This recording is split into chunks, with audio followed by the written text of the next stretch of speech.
اینجا یکی از اولین سازه‌های مسکونی در بخش تاریخی برج وینیپگه.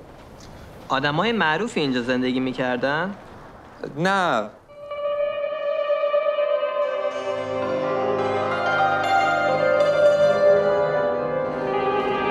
نازگل بودو بیا.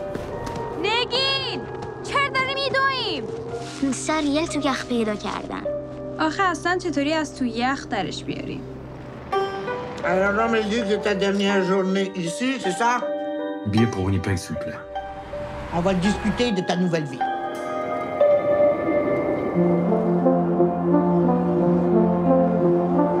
J'aimerais des somnifères, s'il vous plaît. La vie vaut la peine d'être vécue, monsieur.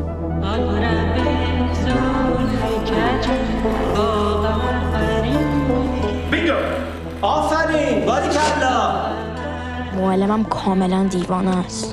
بزرگ شدی؟ دوست داری چی کاره بشی؟ دیپلمات. برو کمد وایسا.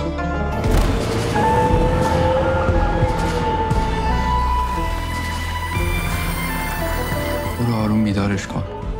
بهش بگین که برگشتیم خونه. ما عجله داریم. شما نمیتونین کمکمون کنین؟ Winnipeg, étrange destination pour le tourisme. T'as-tu des chaises? J'en ai. T'as-tu des étagères? J'en ai. T'as-tu des divans? J'en ai. من مسعودم. خیلی خوشبختم. من به اون آقاها اعتماد ندارم. بچه ها